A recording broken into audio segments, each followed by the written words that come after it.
Welcome back to another episode of Fisticuff Central, and today we are breaking down UFC 306, which took place at the Sphere in Las Vegas. So, covering the actual Sphere itself, the graphics were awesome. I think it probably didn't do it as much justice as it could have done, watching it from the television rather than being there in person. I'm sure being there live, it was probably far more spectacular. Whilst I thought it looked cool, like I said, it didn't change the viewing experience that much for me personally. Ultimately, it's about the fights. That's why I'm there. If I want to look at cool visuals, I can put some bullshit into YouTube and look at some psychedelic crap. That's not what we're there for anyway. So unfortunately, the two title fights did not deliver. Now Diego Lopez and Brian Ortega did. But let's hit the title fights first then.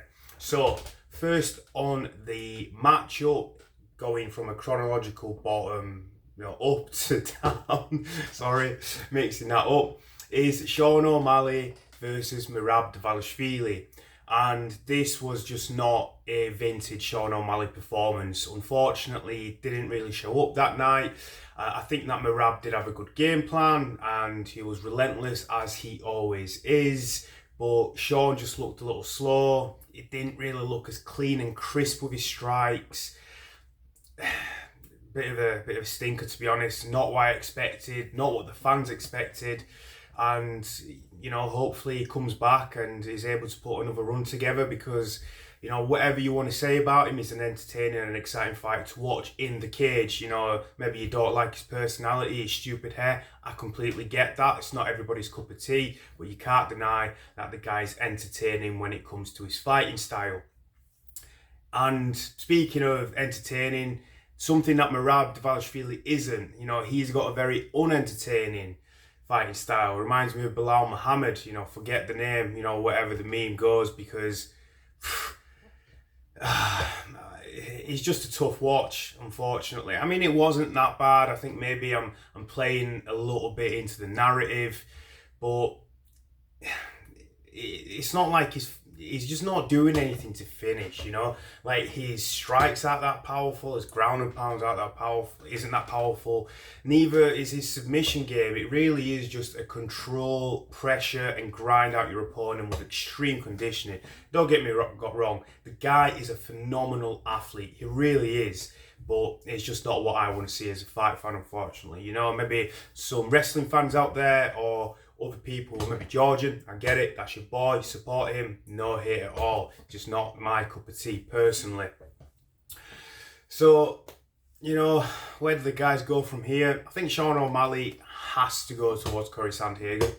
I think that makes so much sense, and I think Corey Sandhagen, who fought Umar Nurmagomedov, has to go against Merab Dvalishvili. The winners and the losers fight each other. I think those fights make perfect sense, stylistically, and for Umar as well because of merit.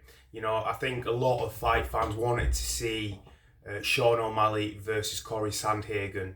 Previously, I think after he won with his injury, a lot of people felt like he deserved a title shot then.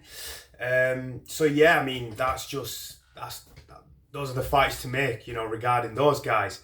Right, moving on from that snooze fest, we go to another snooze fest with Valentina Shevchenko fighting the champion, then Alexa Grasso, and Valentina, as we know now, won. Now, in all fairness to the girls, I do think that there was some high-level grappling going on at times. I think Alexa was great with her offensive grappling. Some people diminished it, but I think that it was Valentina being just that good defensively. She caught her in a few arm bars. I think she had her in a chokehold. I can't remember what type it was. Might have been a triangle. I'm not 100% sure, but she was aggressive from the back, and Valentina couldn't do that much because of it. I think it was like one style negating the other. I think Valentina would have liked to have landed a bit more ground and pound at times she did, but anytime she generated any kind of space for Alexa Grasso, she found herself in a submission attempt and it was incredibly dangerous for her. So that's why she had to play it a bit cautiously. And that's why with this one, it's a little different. You know, with the previous fight, I think Sean O'Malley just didn't show up and Merab's style was boring. I don't think these girls are boring. These girls have been in exciting fights. I think it was just Valentina wanting the title fight, the title back so badly, and she saw her easiest path to victory was through the wrestling, because she did dominate the fight. And you know, some could argue that maybe she shouldn't do that much, and how much do you weigh on submission attempts, which is, you know, that's not for me to decide. I'm just going based on the criteria. Although I think personally, I actually do think that if you just sat on top of someone, laying on top of them, and someone's actually, you know, getting close to finishing the fight and getting, you know, in close submission attempts, I think you could argue that maybe they won the round, but that's not how it goes, unfortunately, you know, apparently, right? Even though we've seen it time and time again, you know, in that way. So, yeah, I mean, the wrestling for Valentina was good. Didn't see too much of the striking. Alexa landed almost nothing. You know, and Valentina's got some dangerous kicks, but it was just a grappling spectacle. Or it wasn't really, was it? It wasn't much of a spectacle. I don't really know what the fuck to say about, you know, these two fights. I'm kind of stuck. I wasn't exactly that urgent in making this episode because it was a bit of a snoozer. Actually looking forward to making some content on the Dubois and Joshua fight this weekend, which I don't think will be a snoozer, but you never know. It might be a whole Francis Ngannou and Derek Lewis situation. I pray to God that it isn't though. So, where do these girls go? Honestly, at this moment, I don't really care. No, that's maybe a little harsh. I'm not sure. I'm really not sure about this one. I think the French girl, Fiorot, if I've pronounced it correctly, is probably next in line for a title for Valentina. With Alexa Grasso, maybe Rose Namajunas, who's just kind of come into division. That could maybe be fun, and then that kind of decides the next title fight, although I'm pretty sure that Valentina would not want to be fighting Alexa Grasso again. You know, although we've seen it before with Moreno and Figueiredo going at it for a fourth time, so you never know. Anyway, now that we're done with the snoozers, let's go to the fun one, which was the one that I enjoyed the most out of the three that I covered, you know, because there was another fight of the night out there, right? Anyway, so Brian Ortega and Diego Lopez. Now, this one was a fun fight right from the get-go. Brian Ortega almost got finished in 10 seconds. Literally, must have been. I don't know the exact time on the clock when he got rocked, but from the actual replay, if anybody's watched it in detail, it looked like he got put to sleep with the first one and like knocked back into consciousness with the left hook. It's actually quite wild. Like, literally looks like his lights go out and then right back on.